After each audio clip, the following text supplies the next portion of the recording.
Alhamdulillahi Rabbil Alamin. Wabihi nasta'in ala umuri dunia wad din. Asyhadu an la ilaha illallah wahdahu la syarika lah. Wa asyhadu anna Muhammadan abduhu wa rasuluhul karim.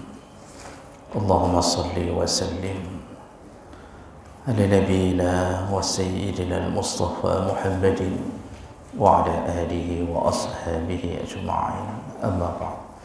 Rabbi shrah li sadri wa yassir li amri wahlul 'uqdatam min lisani yafqahu qawli.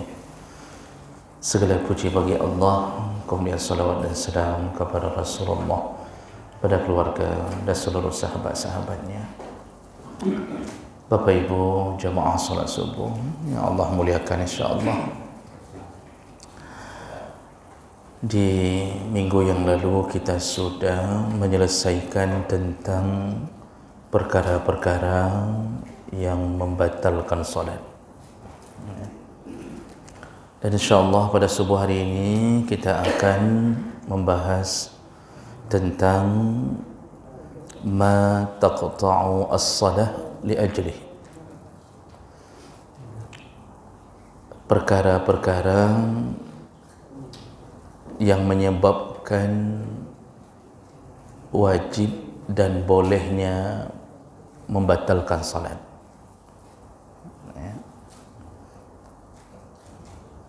Kalau yang minggu lalu kita selesaikan pembahasan perkara yang membatalkan salat, artinya jangan dilakukan. Pembahasan subuh ini yaitu perkara yang menyebabkan wajib membatalkan salat atau boleh membatalkan salat. Jadi bukan hanya dianjurkan tetapi diwajibkan membatalkan salat. Apa perkara-perkara itu? Baik. Qad yajibu qat'u as-salah li darurah wa qad yubahu li 'uzrin. Pembahasan ini dibagi dua, yaitu yang pertama tentang kapan seseorang wajib membatalkan salatnya dan kapan seseorang boleh membatalkan salatnya. Berarti kalau wajib, kalau tidak batalkan salat malah menimbulkan dosa. Kalau boleh membatalkan salat berarti pilihan, boleh batalkan salat, boleh tidak, tergantung kondisi. Baik. Yang pertama yaitu tentang kapan wajib membatalkan salat. Secara umum dijawab bahawa amma ma yajibu qat'u as-salah lahu li daruratin, wajib membatalkan salat karena urusan-urusan darurat atau darurah. Apa itu darurah? Darurah itu yaitu illam taf'al tahlik. Kalau engkau tidak melakukannya, engkau binasa. Itu darurah. Jadi yang disebut darurat yaitu seandainya kita tidak melakukan perkara tersebut, maka kita jatuh ke dalam kebinasaan. Itu darurat. Kaedah-kaedah fikih menyebutkan ad-daruratu tubihul mahdhurat. Kita kalau sudah berada di posisi darurat, maka yang halal pun, yang haram pun, yang dilarang pun menjadi halal atau menjadi dibolehkan. Itu kalau sudah jatuh di posisi darurat. Namun banyak orang yang mendaruratkan diri sehingga melakukan maksiat sebelum waktunya boleh melakukan maksiat. Padahal dalam semua contoh-contoh sederhana, ketika orang bicara masalah darurat, itu selalu contoh yang terbayangkan dan termasyhur, terdampar di tengah laut, tidak ada makanan, lalu kemudian sudah mendekati kebinasaan, artinya sudah wajib cari makan apapun. Di saat itu lewatlah babi, lalu kemudian babi yang haram dibolehkan untuk dimakan sekedar untuk menyambung nyawa. Namun makannya makan sekedar, lalu cari lagi yang halal, tidak ada lagi baru boleh sambung makan babi itu. Jadi itu contoh-contoh yang masyhur. Namun yang selalu jadi pertanyaan adalah kenapa babi tiba-tiba lewat di tengah laut? Kan itu yang tidak terfikirkan oleh bapa-bapa tadi. Bahkan truk tengah laut buinyan. Jadi bapa dan ibu yang melakukan Allah baru boleh melangkah ke yang diharamkan posisinya apabila kalau tidak dilakukan jadi penyebab hilangnya nyawa. Itu darurat. Sampai dalam urusan makan riba pun ada waktu boleh makan riba. Ada waktunya. Kapan? Ketika 3 hari sudah tidak makan, lalu coba pinjam uang sana sini kepada orang-orang yang kaya, tidak diberikan pinjaman. Bahkan kepada ustaz yang bicara masalah riba pun enggak dikasih hutang. Di saat seperti itu boleh menjumpai rentenir lalu kemudian berhutang dengan cara riba, namun secukup untuk makan. Sekitar 3 hari, lalu dalam 3 hari itu dia mencari yang halal. Di situ baru dia tidak jatuh ke dalam dosa. Karena kalau tidak makan dia binasa. Jadi nyawa tetap nomor 1. Ibadah bisa diulang, tapi nyawa nomor 1. Makanya jangan asal-asalan mengatakan darurat sehingga berani menjatuhkan diri ke dalam maksiat. Kalau belum darurat tetap dosa. Kalau sudah darurat itu baru boleh. Seorang dokter memeriksa pasien perempuan. Itu ada kaedah ad-daruratu tuqaddaru biqadril hajah. Darurat itu hanya boleh diambil sesuai dengan hajat. Ini dokter nih, periksa seorang pasien perempuan. Sebenarnya kan enggak boleh melihat aurat pasien perempuan. Tapi perempuan ni harus dioperasi. Harus dioperasi. Otomatis kalau harus dioperasi, dia harus melihat auratnya. Nah, di saat itu yang boleh dilakukan adalah melihat aurat yang sebatas dekat dengan operasi saja. Atau melihat daerah area yang perlu dioperasi saja. Tidak boleh operasinya di bahu tapi ditelanjangkan pasien. Itu dokter, itu harus kita kirimkan ke laut tadi. Sakit di bahu, seharusnya operasi cuma boleh buka di sini, tapi telanjangkannya semua. Ini juga masuk dalam kondisi yang mencari-cari darurat. Jadi hanya boleh lihat aurat di area yang harus dioperasi. Itu contoh-contoh darurat. Baik, dalam masalah membatalkan salat, ternyata ada perkara yang masuk ke darurat, itu wajib batalkan salat. Contohnya, taqta'u salah walau fardan bi istighasati syahshin malhuf. Wajib batalkan salat. Wajib. Kapan? Ketika mendengarkan seseorang memohon pertolongan. Dan ini walaupun salat fardu, batalkan. Walau lam yastaghis bil musalli bi'ainih, walaupun orang yang memohon pertolongan itu tidak menyebut nama orang yang salat tersebut. Jadi kita sedang salat, Pak. Tiba-tiba di bawah ada yang teriak minta tolong. Terdengar dari ke atas ada orang minta tolong di bawah. Dia mengatakan help, help begitu, Pak. Mungkin guru bahasa Inggeris mungkin.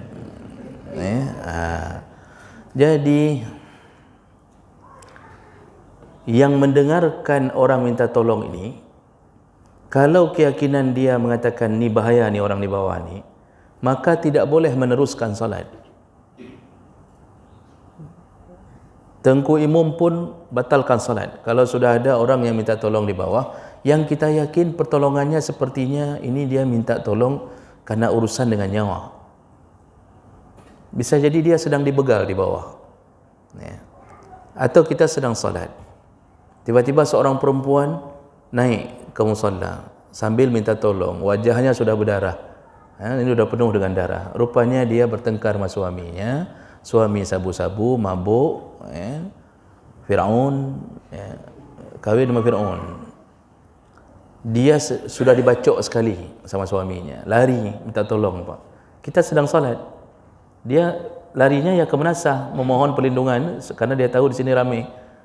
Maka tidak ada yang boleh berdiam diri dengan meneruskan salat. Siapa yang lihat pertama tentu saf paling belakang. Atau terdengar suara dia. Natulung tiat kaita long kaita katanya. Nah, itu semua wajib batalkan salat. Jadi bukan hanya berhubungan dengan nyawa sendiri, tapi juga berhubungan dengan nyawa orang. Nah, di sini posisinya, kalau tidak batalkan, kita lanjutkan, imamnya lanjutkan, si suami itu sudah naik ke musalla, lalu dibacoknya sekali lagi perempuan itu di musalla, maka seluruh yang solat itu wajib dibacok juga. Yang kira-kira menanlah. Itu berdosa, Pak. Orang salat itu berdosa. Jadi batalkan. Tolong dia dulu. Masalah salat nanti bisa diulang. Masalah salat diulang saja, tidak mengapa. Tapi menolong nyawa orang itu nomor satu. Apalagi nyawa sendiri. Nah, jadi walaupun si yang minta tolong ini tidak menyebutkan nama, tidak menyebutkannya nama untuk seseorang. Dia waktu naik ke menasah minta tolong, dia enggak sebutkan natulung long, apa anto natulung long, misalnya gitu, enggak disebutkan. Siapapun yang dengar wajib membatalkan salat. Nah, ini berlaku kapanpun, dimanapun. Ya. Lalu berikutnya, contoh berikutnya sama seperti lau syahada insanan waqa'a fil ma'. Wajib batalkan salat ketika menyaksikan seseorang sedang tenggelam di air. Jadi ini kita mungkin sedang salat, lalu mendengarkan orang minta tolong yang nampaknya orang ini tenggelam, maka segera batalkan salat. Atau kita salat di samping waterboom, ini pergi ke waterboom, kan? Lalu kita salat di samping waterboom tu ada balai-balai tempat salat, Pak. Jangan tanya kenapa saya tahu. Karena naurung lain pikiran. Ustaznya kau gedepa dia. Kan begitu. Kalau kita ceritanya contoh-contoh, pasti ustaz tu kita cerita masalah penyanyi dangdut misal. Lalu ada yang nanya, bukan nanya masalah hukum, nanya kenapa ustaz tahu? Begitu. Pokoknya suuzan saja kerjanya. Nah, jadi ada orang yang tenggelam di waterboom itu. Kita sedang salat di balai-balai samping waterboom itu. Nah, kalau tidak ada orang lain yang menolongnya, orang yang salat ini wajib batalkan salat. Wajib batalkan salat. Ya. Jadi siapapun, termasuk kalau kita punya anak yang kita sedang salat di rumah, tiba-tiba dia tenggelam di kolam belakang rumah, itu jangan teruskan salat. Begitu terdengar bunyi seseorang kecebur ke dalam sumur, sumur di ladang, nanti kapan-kapan ada waktu bertemu kembali, kan begitu. Jadi itu wajib segera batalkan salat untuk menolong orang tersebut. Awsala alaihi hayawan, juga wajib batalkan salat kalau seseorang sedang diterkam oleh binatang buas. Kita salat sedang dalam perjalanan salat, tiba-tiba ada teriakan minta tolong karena sedang diterkam oleh binatang buas. Nah, ini segera batalkan salat. Disuruh batalkan salat untuk apa? Menolong atau untuk lari? Karena ada orang batalkan salat juga, tapi lari, kali tolong Pak, lari. Disuruh tolong. Paling kurang binatang buas itu, Pak, dengan kita lempar itu ada pertolongan. Jadi ini juga berhubungan dengan nyawa. awi atada alaihi zalim, atau mendengarkan orang minta tolong yang sedang dizalimi, sedang dirampok, sedang dibegal, atau dia sedang dizalimi oleh orang yang kita qadirun ala ighasatih, dia dizalimi oleh orang yang kita mampu menolongnya. Itu wajib batalkan salat. Namun berbeza kondisi kita tidak mampu menolongnya. Contoh, kita salat, teriakan tetangga di samping minta tolong. Rupanya kita tahu yang sedang menzalimi tetangga kita ni ada sekitar 10 orang perampok bersenjata. Atau di samping rumah kita, misal rumah Jenderal Ahmad Yani misal. Malam itu jam 2 kita dengar dia minta tolong misalnya. Tapi yang dia rupanya sedang diculik oleh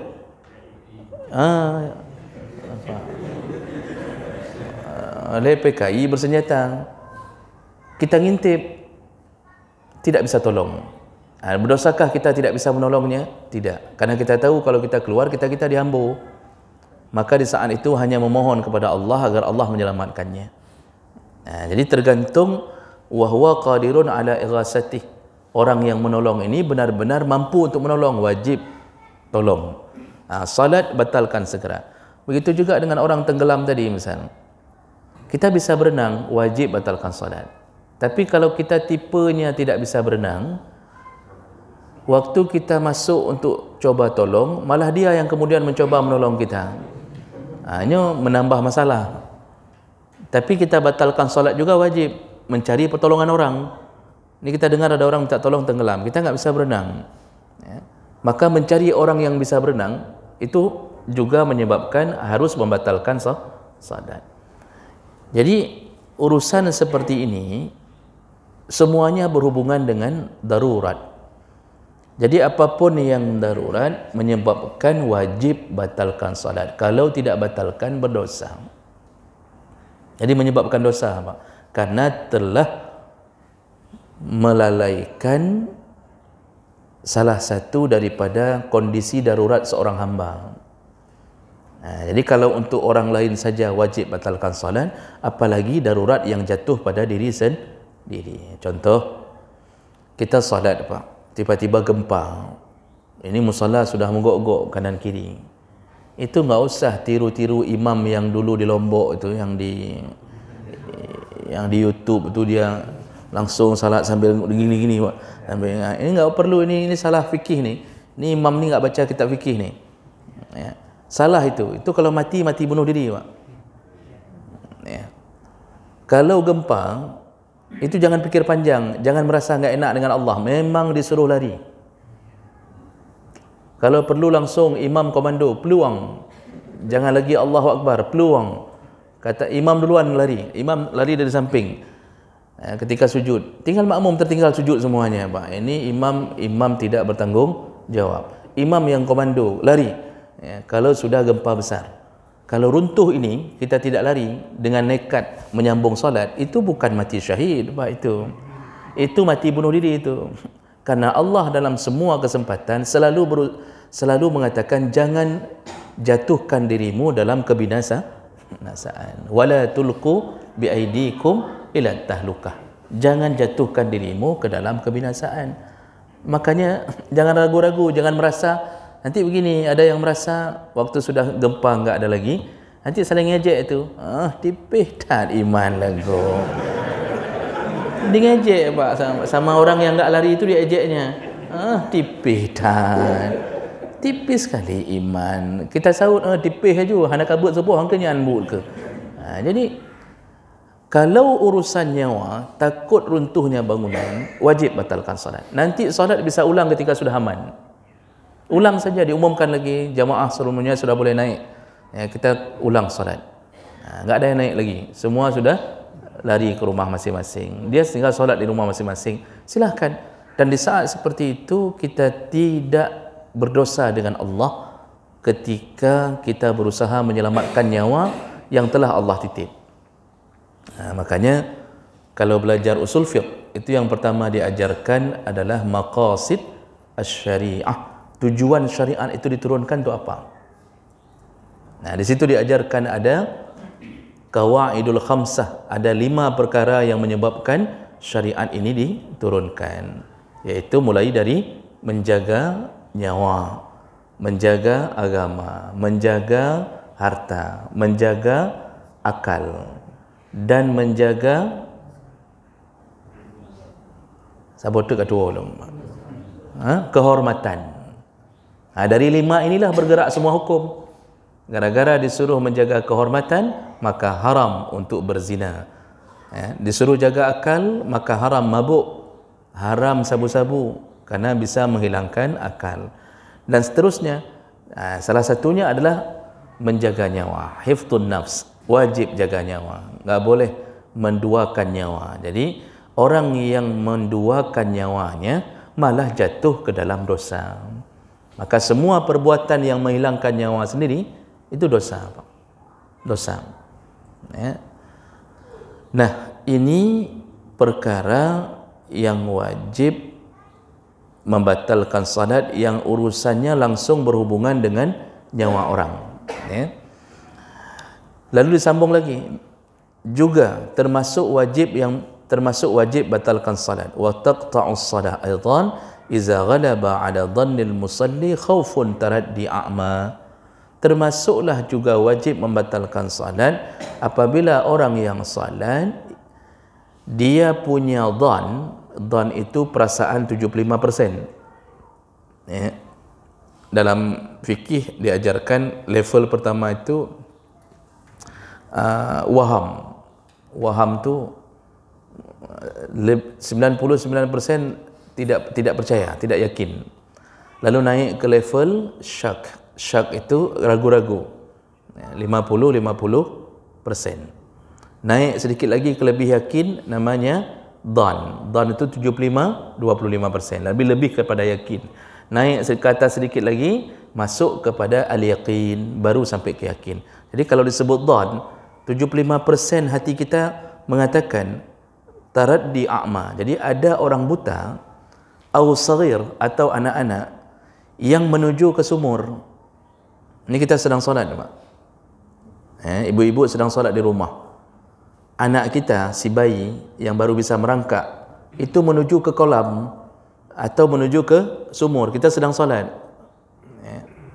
Di saat kita melihat pemandangan itu, dan kita mengatakan ni bahaya, ni pasti hidup lamon, ni pasti masuk ni. Di situ disuruh batalkan salat. Wajib batalkan salat.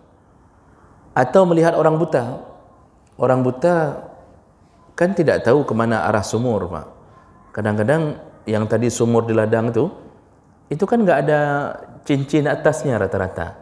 Sumur di sawah itu kan enggak pakai cincin atas. Jadi kalau masuk, orang masuk saja begitu.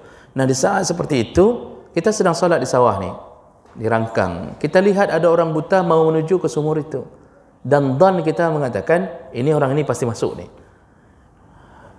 Cukup dengan dhan, enggak perlu sampai ke yakin. Cukup dengan dhan, enggak perlu sampai yakinkan dulu. Kayak mana yakinkan dulu? Misal kita tunggu kaki dia sebelah ke dalam sumur, enggak usah sampai ke situ. Asal dhan kita mengatakan ini menuju ke sumur ni, maka wajib, bukan boleh, wajib batalkan salat untuk menolong dia. Jadi jangan ragu-ragu untuk membatalkan salat lalu ambil anak kita, jangan sampai masuk ke kolam. Karena sudah banyak kejadian anak-anak masuk ke sumur, karena anak-anak ini dia memang karena akalnya tidak sempurna dan hatinya bersih, dan dia tahu diri dia ahli surga kalau mati, maka tidak ada keraguan untuk mati. Itu anak-anak. Jadi mereka kalau masuk kolam ya masuk saja. Anak Abia Jenim itu langsung masuk ke kolam, masuk saja, udah meninggal di situ. Berita kemarin terbaru, berita tadi malam terbaru di Senedun, ibunya tidur bersama si bayi umur 2,5, si bayi 2,5, sama-sama tidur siang. Jadi si ibu tidur siang sambil menidurkan si bayi, si ibunya tertidur. Rupanya si bayi tiba-tiba terbangun sendiri. Anak balita ni langsung dia menuju ke sumur. Dia naik ke atas sumur, langsung ke dalam sumur. Si ibunya sedang tertidur. Begitu bangun, cari anak-anak, nggak tahu lagi kemana. Rupanya sudah mengapung di dalam sumur. Itu hati-hati. Dan banyak sekali. Di salah satu pegawai BI Dok Semoy, sekarang dah pindah ke Jakarta, itu 2 orang sekaligus anaknya dalam kolam renang. Sekitar 3 tahun yang lalu kejadian. 2 orang dalam kolam renang sekaligus, dua-duanya diambil Allah. Makanya anak-anak itu cenderung sekali meninggal dalam air gara-gara tidak lalainya orang tua kadang-kadang. Makanya dibolehkan, bukan boleh, wajib batalkan salat kalau berhubungan dengan hal-hal seperti ini. Juga wajib batalkan salat kalau melihat percikan api yang dikhawatirkan ihtiraq al-mata'. Sedang salat, tiba-tiba kompor gas meledak. Kita sedang salat. Tadi gas kita hidupkan untuk apalah, masak sesuatu lah. Lalu tiba-tiba meledak, muncul api. Itu jangan tunggu terbakar, langsung batalkan salat. Atau enggak mesti itu. Kita melihat api dimanapun dan kapanpun percikannya, kalau kita yakin ini bahaya, maka batalkan salat untuk menyiram itu dulu. Lalu kemudian wajib batalkan salat muhajamatuz zi'bi wal ghanam. Ketika kambing-kambing yang kita pelihara diserang oleh serigala. Kita sedang salat, terdengar suara kambing diserang oleh serigala. Yang kita tahu bahawa kalau habis kambing kita dimakan serigala, kita hilang harta. Harapan kita memang itu. Kita sudah siapkan untuk makan memang itu. Maka di saat kita sudah mendengar serangan untuk binatang ternak kita, itu sedang solat pun diwajibkan batal untuk menolong harta. Jadi sebenarnya bukan menolong kambingnya, menolong harta. Karena kalau menolong kambing yang bukan harta kita, itu nggak perlu. Bukan harta kita, Pak. Misal kambing liar, apalagi kambing menasah, itu menasah, nyan bah dihambo juli, nama. Jadi kenapa nggak perlu menolong kambing yang liar yang diserang oleh binatang? Karena memang rantai makanannya di situ. Jadi ada orang mencoba berbuat baik untuk melepaskan seekor katak dari mulut ular. Ini baik apa bodoh? Bodoh.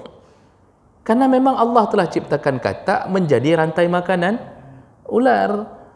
Ular memang itu makanannya. Lalu kita merasa kasihan kepada katak karena ada hadis Nabi nggak boleh bunuh kodok. Itu yang nggak boleh bunuh kita, bukan ular. Hadis itu mengatakan nggak boleh bunuh kodok, kita yang nggak boleh makan kodok dan nggak boleh bunuh kodok. Ular nggak ada hadis untuk ular. Lalu kita memukul-mukul ular untuk menyelamatkan si kodok tadi. Ini nggak perlu, ini bodoh nih masalahnya. Sama kayak kita kambing di kebun binatang dilempar ke buaya. Buaya sedang makan kambing, kita merasa kasihan ke kambing. Lalu kita colok-colok buaya itu agar jangan makan kambing. Ini kita sebenarnya dalam posisi tidak faham. Memang Allah ciptakan makanan mereka memang itu. Jadi jangan sampai salah faham. Ini karena jadi harta nih, kambing ini jadi harta kita. Ketika diserang oleh serigala, maka wajib batalkan salat. Nah, baik. Ini Bapak Ibu yang Allah muliakan, perkara pertama, kapan seseorang diwajibkan membatalkan salatnya. Nah, yang kedua, ini wa amma ma yajuzu qat'u shalah lahu walau fardhan li uzrin. Perkara kedua, kapan seseorang boleh membatalkan salat, bukan wajib. Boleh, artinya ikhtiar, boleh batal, boleh teruskan, tergantung suasana di lapangan. Nah, di saat seperti ini, kalau tadi urusan dengan nyawa, itu urusannya urusan darurat. Kalau urusan boleh membatalkan salat, urusannya li uzrin, karena ada uzur, ada sesuatu yang menyebabkan kita boleh memilih antara meneruskan salat atau membatalkannya. Artinya, kalau kita batalkan tidak berdosa. Membatalkan solat enggak ada uzur, itu dosa. Membatalkan solat enggak ada uzur, itu dosa.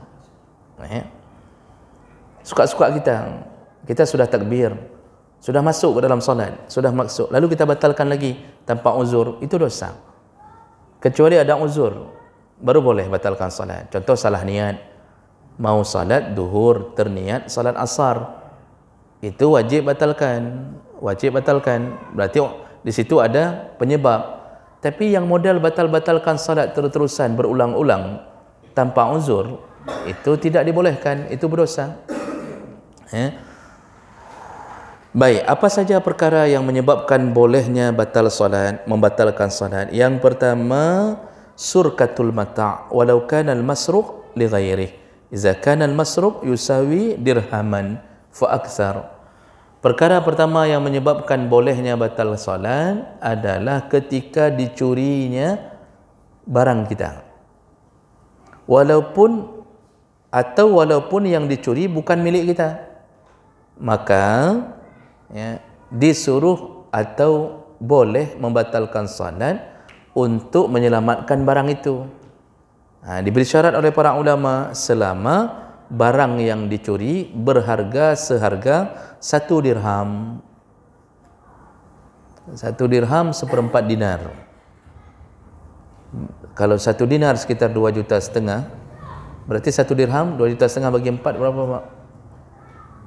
Sekitar 600 ribu.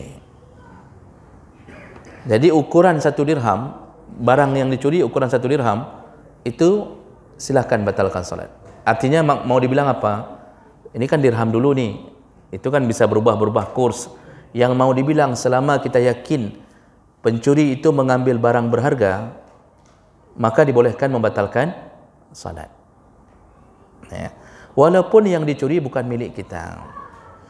Ini yang berdiri di saf belakang, tiba-tiba menangkap pergerakan seorang pencuri mengambil tas. Yang diambil tas bukan milik kita, tas milik orang, tapi kita bisa melihat bahwa dia sedang mengambil tas. Di saat itu pilihannya adalah boleh batalkan, boleh tidak. Namun kalau disuruh pilihlah batalkan salat untuk menyelamatkan tas orang. Jadi ketika kita batalkan, kita berteriak maling, misalnya kita bilang, atau pencuri, maka yang lain pun sama pilihannya, boleh membatalkan salat. Tangkap dulu itu pencuri, Pak, ini sedang salat, orang saf belakang teriak satu orang, maling. Ketika terdengar suara maling, yang lain pun posisinya sama, dibolehkan membatalkan salat. Jangan sampai maling, di ibu itu maling, dia nggak berani kejar lah.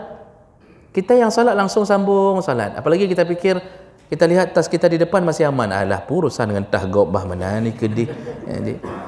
Hari ini kita biarkan orang menzalimi sahabat kita, tunggu hari lain Allah akan kirimkan pencuri yang sama, walaupun orang yang berbeda. Nanti kita yang diambil. Makanya boleh membatalkan salat ketika menghadapi pencurian, Pak, dengan keyakinan barang yang dicuri itu barang berharga. Tapi kalau dicuri silop swallow kita, Pak, ada yang lihat silop swallow dicuri, harga 9.000, ketika terdengar maling, kaicok silop, selama kita yakin alah mesti wallow pi, swallow tu kurang repair tagai, itu tidak perlu batalkan salat. Karena swallow itu memang, apalagi sudah 2 tahun kita pakai, tinggal kulit bawah cuma, yang di tengah sama depan dah bolong-bolong, itu biar dia ambil, biar anggap aja rezeki dia. Karena orang sabu-sabu itu nggak peduli mau bagus mau tidak, asal bisa dia jual 1.000 pun boleh asal untuk membeli barang itu. Jadi kalau masalah pencurian ternyata menyebabkan bolehnya membatalkan salat. Jadi jangan ragu-ragu, Pak. Kalau terdengar su pencuri itu langsung batalkan salat, tangkap itu pencuri dan jangan kasih ke polisi dulu.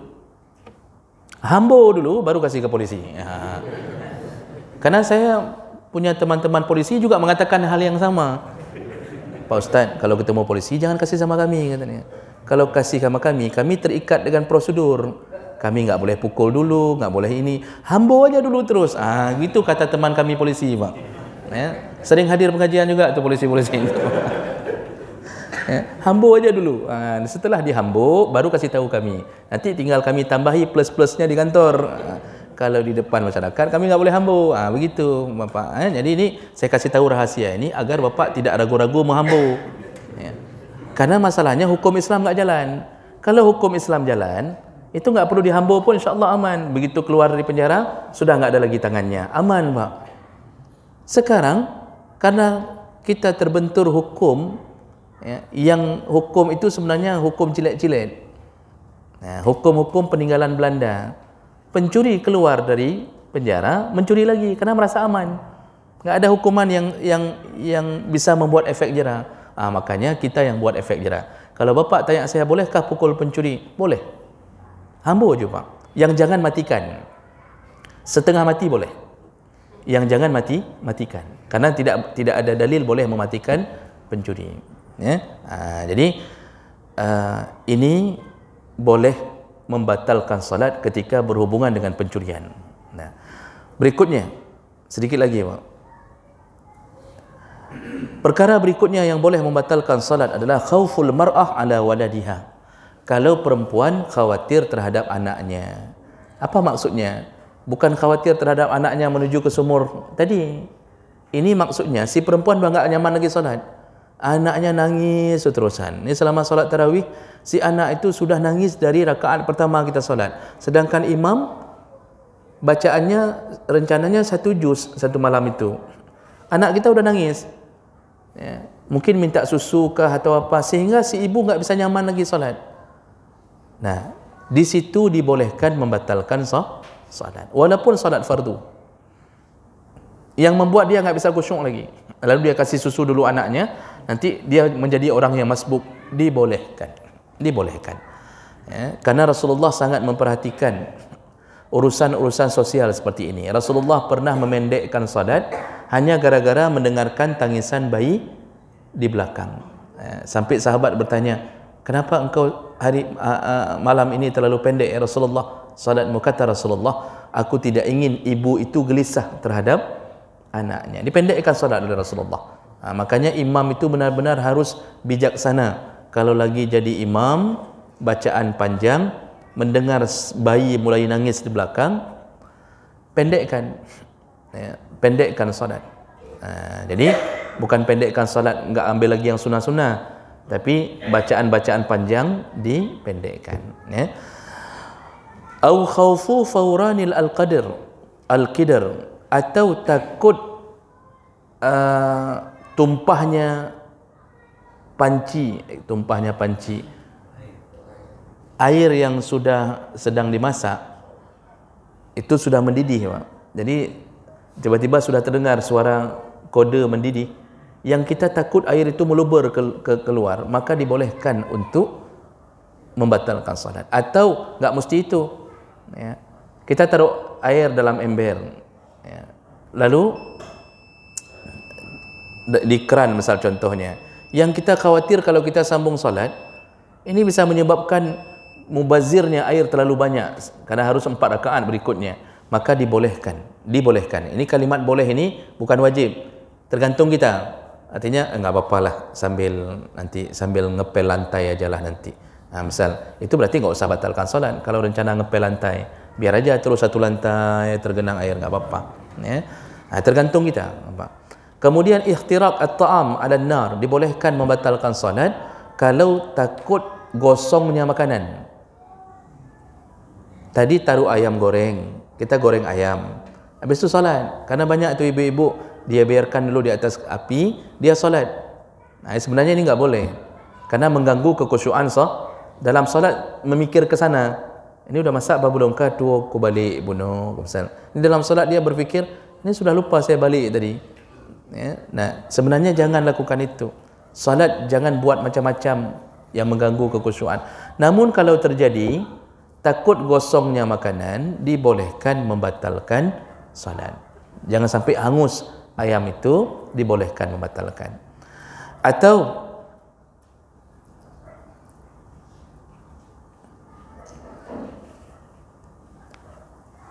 Makhafatul musafir minal lusus. Dibolehkan membatalkan salat kalau seorang musafir takut dicuri pembendaharaan dia selama safar. Jadi misal dia ada barang di mobil, khawatir terdengar suara orang mendekat ke mobil dengan suara kode mobil itu, misal Pak ada yang buka-buka pintu mobil, maka dibolehkan membatalkan salat. Atau qatlul hayawan al-mu'zi, dibolehkan membatalkan salat untuk membunuh binatang yang berbahaya. Sedang salat lewat lipan, ular, kalajengking, boleh tidak batalkan salat? Boleh. Tapi kalau bisa sekali pukul, enggak perlu batalkan salat, itu juga boleh. Ukurannya 2 kali pukul, Pak. 2 kali pukul, injak langsung 2 kali. Itu kalau model begitu enggak usah batalkan salat. Tapi kalau enggak mati dalam 2 kali pukul, itu batalkan salat. Untuk membunuh kalajengking itu dibolehkan. Karena Rasulullah yang mengatakan dalam hadis, disuruh bunuh al-aswadain, disuruh bunuh 2 binatang hitam, al-aqrab, kalajengking, wal kalbul aqur, dan anjing galak. Wal hayyah, dan ular. Jadi kalajengking dan ular kalau muncul sedang salat, maka disuruh bunuh oleh Rasulullah SAW.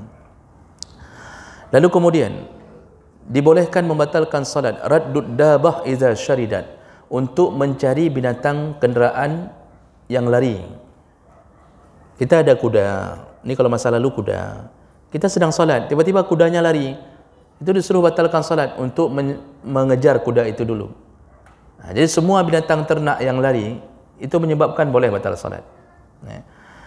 Kita sedang salat, terdengar isteri tiba-tiba berteriak ke menasah tempat kita salat. Dia teriak, bang, kai pelung lembu. Misal dia katakan lembu dah lari, sedangkan lembu itu harta kita.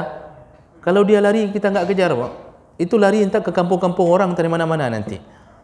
Di saat seperti itu dibolehkan meninggalkan salat, cari dulu itu binatang.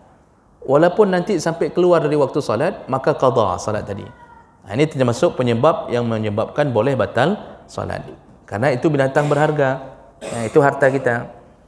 Lalu kemudian mudafa'atul akhbasain, boleh batal salat kalau terkena 2 penyakit, sakit dan sakit artinya kalau itu urusannya jangan tahan-tahan, jangan membuat kita enggak bisa khusyuk dalam salat gara-gara hanya memikirkan urusan-urusan dan batalkan saja, karena rugi salat kalau tidak khusyuk. Salat kalau enggak khusyuk walaupun sah tidak diterima. Maka orang yang sakit perut tiba-tiba di tengah salat, itu enggak usah mikir-mikir panjang, alah 2 rakaat lagi, alah 2, tapi dia udah enggak bisa konsen lagi, mau keluar udah di ujung, Pak, udah mentek-tek di ujung, punggungnya udah goyang-goyang, udah goyang-goyang minta keluar. Ini jangan tahan, alah 2 rakaat lagi, jangan, malah enggak diterima salat itu. Jadi batalkan salat, pergi ke WC, setelah itu ulangi salatnya. Yang terakhir, ini sudah terakhir, dibolehkan membatalkan salat, tapi khusus yang terakhir ini hanya boleh batal salat sunnah saja. Yang terakhir ini hanya boleh batal salat sunnah saja. Tidak boleh salat wajib. Kapan? Ketika dipanggil-panggil oleh orang tua kita. Dipanggil-panggil oleh orang tua kita, sedangkan orang tua kita la ya'lamu annahu fis salat. Orang tua kita enggak tahu bahwa kita sedang salat. Sedang salat duha, sedang salat qabliyah, ba'diyah, sedang salat tahajud, tiba-tiba dipanggil-panggil. Atau bapak kita, mamak kita datang ke rumah, ketuk pintu, kita sedang salat duha. Itu jangan teruskan salat. Lebih bagus batalkan salat, buka pintu untuk beliau, suruh masuk dulu, kemudian baru kita mengulang salat kita. Kalau tidak, terkena, kalau sempat mereka berdoa macam-macam, itu terkena seperti kisah Jurais. Jurais seorang wali Allah di masa Bani Israel, itu kan terkena kutukan ibunya. Gara-gara enggak buka pintu, Jurais sedang salat sunnah. Waktu itu mungkin sedang salat duha. Contohnya begitu dalam hadis Nabi. Tapi itu kisah nyata. Nabi langsung yang menyebutkan dalam hadis. Jurais enggak buka pintu karena dia bingung pilih salat atau buka pintu dulu. Akhirnya dia pilih salat. Ibunya sudah lama mengetuk pintu, enggak dibuka-buka, akhirnya ibunya meninggalkan pintu itu sambil berdoa. Ya. Nabi mengatakan doa ibu itu, ya Allah, jangan biarkan Jurais anakku ini kalau pergi safar ke satu tempat, jangan biarkan dia selamat kecuali engkau beri ujian melalui seorang perempuan. Memang buruk doa ibu ini. Sebenarnya enggak boleh ibu berdoa begitu. Cuma ibu ini sudah sakit hati kerana enggak dibuka-buka pintu. Sedangkan dia tahu Jurais ada di dalam. Jadi mungkin karena dia salah faham, dikira Jurais melawan dia atau enggak kasih izin dia masuk. Akhirnya ibu ini berdoa. Mulut seorang ibu, mulut seorang ayah kalau mendoakan anaknya walaupun buruk bisa dikabulkan Allah. Makanya hati-hati Pak, doakan anak ibu, anak bapa, itu jangan doakan yang buruk-buruk. Walaupun batat tunggang palis waktu kecilnya, jangan doakan yang buruk-buruk Pak. Ya. Tetap cubit boleh, cabut giginya boleh, tapi tetap doa terbaik. Setelah kita tumbuk giginya rontok, kita semoga mertuah ya anak ya, semoga jadi anak yang soleh, semoga hafiz Quran. Tapi kalau model-model cubit, cabut bulu hidungnya, hancurkan matanya, itu sementara boleh. Selama untuk mendidik. Tapi jangan doa macam-macam. Karena ini doa anak, doa orang tua kepada anak, itu tajam Pak. Rasulullah yang mengatakannya, salah satu doa yang paling cepat dimakbulkan, doa ul walid alal walad, doa orang tua terhadap anaknya. Itu doa yang paling cepat dikabulkan. Makanya Jurais didoakan itu, rupanya betul-betul Jurais ketika melakukan safar, dia menginap di satu kampung, buat kemah, buat satu tempat, di situ dia tinggal sementara, kayak orang rumah sewa sekarang Pak, tinggal sebentar. Di situ terkena fitnah di kampung itu. Seorang pelacur melahirkan anak. Penduduk kampung marah, merasa dikotori kampungnya dengan perzinaan. Maka ditanyalah kepada pelacur, siapa yang ayah anak ini? Pelacur ini mengatakan, ayahnya Jurais yang sewa rumah di situ. Pak kecil tuha pet tuha lapan itu langsung menuju ke tempat Jurais. Dihancurkan tempat Jurais. Jurais dipukul babak belur. Lalu kemudian Jurais ketika dihadapkan ke pelacur ini, dia mengatakan, aku tidak berzina dengannya. Kalau tidak percaya, tanya sama anak ini. Disuruh tanya sama bayi ini. Orang mengatakan, apa tanya sama bayi? Lalu dia mengatakan, tanya saja. Rupanya ketika ditanya, betul-betul bayi ini menjawab. Bayi ini mengatakan, ayahku bukan Jurais. Ayahku seorang penggembala kambing. Maka cukup bahaya penggembala kambing Pak. Ternyata yang menzinai pelacur ini penggembala kambing. Di situ Pak kecil tahu rumah Jurais sudah dipukul, dihancurkan, Jurais sudah dipukul. Mereka menyesalinya. Baru mereka tahu ini wali Allah. Karena enggak mungkin bayi bicara dengan suruhan seseorang kecuali karena Allah yang mengizinkannya. Baru mereka tahu ternyata Jurais wali Allah. Langsung Pak kecil mengatakan apa? Kami akan bangun kembali rumahmu lebih daripada yang kami hancurkan tadi. Kata Jurais, tidak usah, bangun seperti biasa. Dan mohon maaf, kata Pak kecil, kami dari tadi telah memukulmu. Jadi yang saya heran, kata Pak kecil, kami memukulmu, menghancurkan rumahmu, tapi engkau tersenyum saja dari tadi. Kata Jurais, aku tersenyum karena aku teringat inilah doa ibuku yang dikabulkan Allah. Akibat enggak buka pintu gara-gara orang tua masuk ke dalam rumah. Nah, Bapak Ibu, ini berlaku hanya pada solat sunnah. Kalau solat wajib tetap enggak boleh buka, karena pilihan tetap harus pilih solat wajib. Kecuali si ibu dan si ayah memanggil-manggil karena urusan nyawa.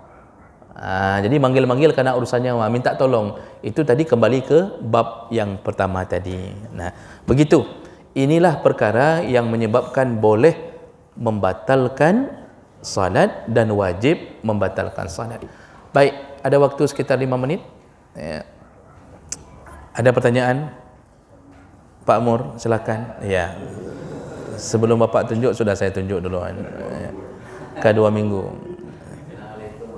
Waalaikumsalam warahmatullahi wabarakatuh.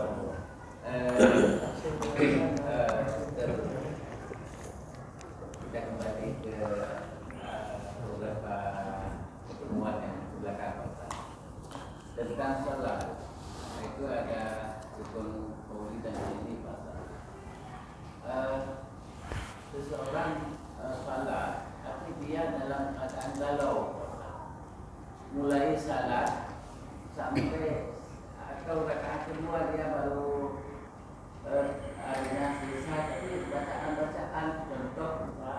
misalnya bacaan Al-Fatihah, karena sudah terbaca jasa, saya terbaca, tapi dia tidak tahu bacaannya sampai kata keluar, dia baru mengerti bahwa dia karena galau. Apakah ini salat ini sah atau bagaimana? Baik. Yang kedua. Oh, ada yang kedua. Yang kedua, setiap pekerjaan kita tentu kita harus mengerti ini wajib, ini sunnah. Seseorang yang mengerjakannya tapi dia tidak tahu yang wajib atau yang sunnahnya. Bagaimana? Baik. Yang pertama, seseorang salat dalam keadaan galau, risau, ya, jadi dia enggak mendeteksi dia sudah baca atau belum. Ini Pak, kalau dia yakin belum baca, seperti contoh dia sudah lewatkan ke rukuk, lalu kemudian dia karena pikiran dari tadi, dia ragu, ini sudah baca Al-Fatihah atau belum. Kalau model keraguannya sudah baca atau belum, maka wajib mengganti Al-Fatihah itu. Kalau keraguannya muncul, contoh dia habis baca ayat pendek setelah Al-Fatihah, lalu muncul keraguan, Al-Fatihah sudah baca apa belum? Di saat seperti itu, kalau muncul keraguan itu dan belum rukuk, maka segera mengganti Al-Fatihah itu. Itu pertama dulu. Tetapi ada tipe galau. Oh, mohon maaf. Kalau sudah rukuk baru teringat kayaknya tadi ada baca Al-Fatihah atau tidak. Kalau sudah rukuk posisinya, maka teruskan solatnya. Nanti sebelum salam tambah 1 rakaat untuk mengganti Al-Fatihah tadi. Itu kalau muncul syak, keraguan. Nah, tipe kedua orang galau, dia yakin sudah baca, namun menggawang-gawang, maksudnya dia baca, tapi Al-Fatihahnya dia enggak khusyuk, hanya mulutnya saja bergerak, begitu saja. Apakah salatnya sah? Sah, namun bisa jadi tidak makbul, karena khusyuk menjadi penyebab makbulnya salat. Jadi kalau ditanya sah, sah. Dia yakin kalau baca Al-Fatihah, misal contoh kita tanya, ada tapi saya enggak bisa khusyuk, apa yang saya baca lewat, begitu saja. Tapi dia yakin sudah baca, maka salatnya sah. Ya, sah. Namun bisa efeknya bisa tidak makbul. Nah, ini efek orang yang tidak khusyuk. Ya, makanya jangan sampai salat tidak khusyuk keseluruhannya. Tapi kalau tidak khusyuk di awal, kemudian kita dapat khusyuk di rakaat kedua, bagi orang awam itu sudah dianggap khusyuk selama dia terus berjuang untuk mendapatkan khusyuk. Jadi syaitan bermain-main, tapi dia terus berjuang mendapatkan khusyuk, balik lagi, hilang lagi, balik lagi, itu sudah dianggap khusyuk bagi orang awam. Kira-kira begitu Bapak. Jadi salatnya sah. Yang enggak sah, yang ragu-ragu tadi sudah baca apa belum, nah itu yang bisa tidak sah kalau enggak diganti. Nah, pertanyaan kedua, masalah apa tadi?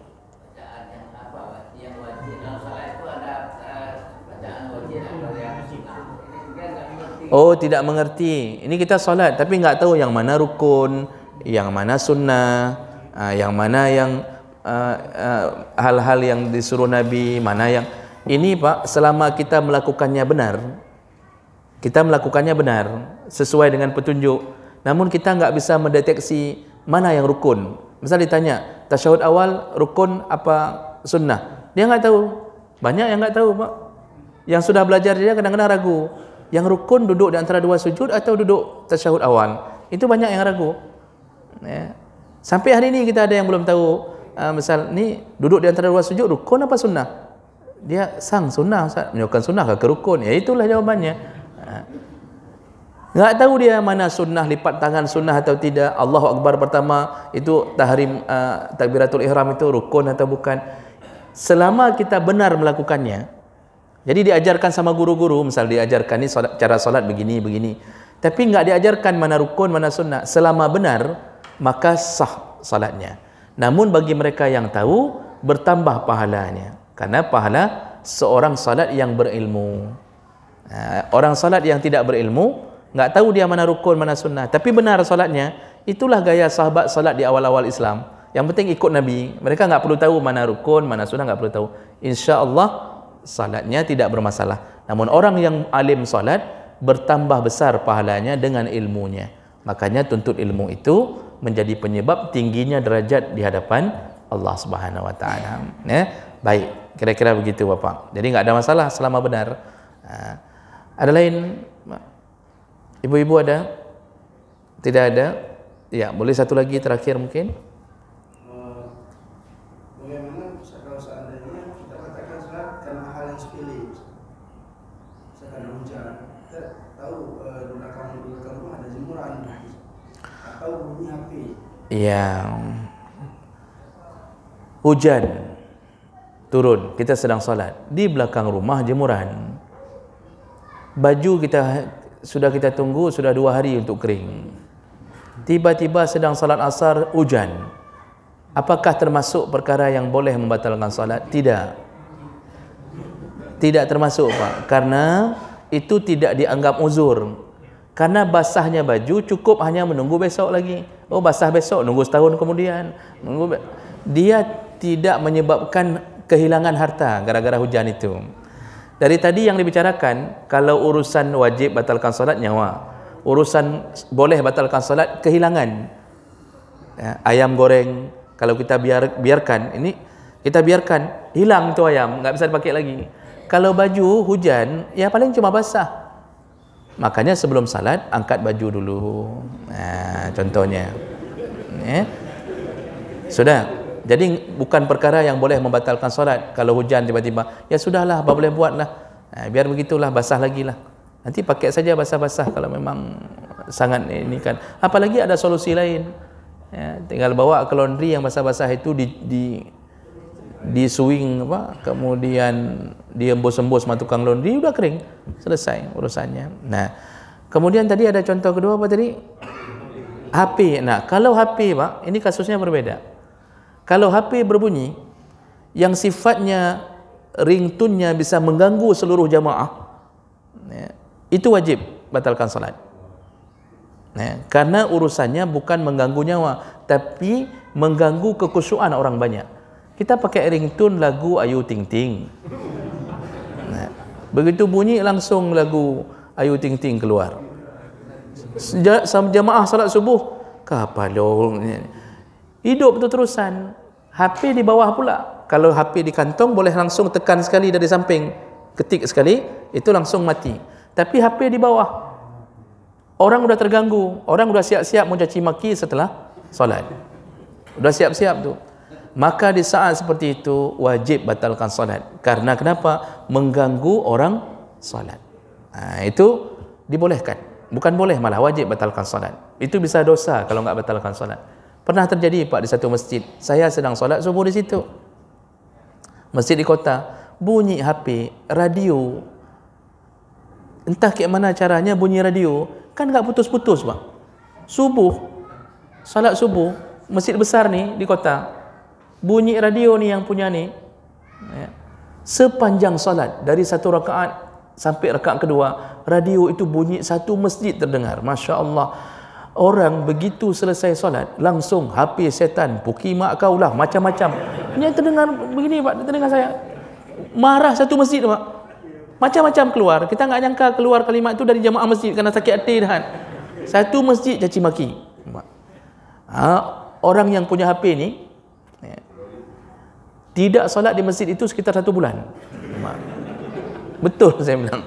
Ini kisah nyata. Saya enggak sebut, karena kalau saya sebutkan nama pemilik HP Bapak kenal. Betul tapi kejadian ni. Sebulan enggak solat. Alhamdulillah sekarang dah mulai solat lagi. Malunya beliau enggak tahu membuat bagaimana. Di situ posisi itu sebenarnya batalkan solat. Kalau HP di bawah, batalkan saja solat. Nanti berarti kita berubah jadi masbuk. Tidak mengapa, jangan ganggu orang sedang solat. Makanya hal-hal begini itu perlu kebijaksanaan kita mengambil keputusan. Baik, kira-kira begitu Bapak Ibu. Saya rasa kita cukupkan karena di luar ada tanda-tanda kehidupan. Ya, dan kalau ada saudara kita yang sedekah makanan, alangkah lebih mulia kalau kita bisa makan bersama. Ya, itu lebih mulia karena yang bersedekah pun berharap untuk dinikmati di tempat. Ya, jadi kalau bawa pulang sama kayak kita ada orang jualan bawa ke sini lalu bawa pulang satu-satu bungkus. Tapi boleh bawa pulang. Artinya saya ingin mengatakan bahawa sedekah itu lebih utama untuk dinikmati di tempat. Sedekah orang-orang yang beri. Karena yang memberi pun puas mendapatkan kenyataan bahawa dimakan. Ya. Baik, kira-kira begitu Bapak. Yang bersedekah Allah balas, Allah kali lipatkan rezekinya insya-Allah, dan yang makan semoga bisa menggantikan orang sedekah di minggu-minggu berikutnya. Ya. Semoga yang hadir Allah telah catatkan pahala, dan semoga Allah kumpulkan kita kembali di dalam surganya. Amin ya rabbal alamin. Subhanakallahumma bihamdik asyhadu an la ilaha illa anta astaghfiruka wa atubu ilaik. Wassalamualaikum warahmatullahi wabarakatuh.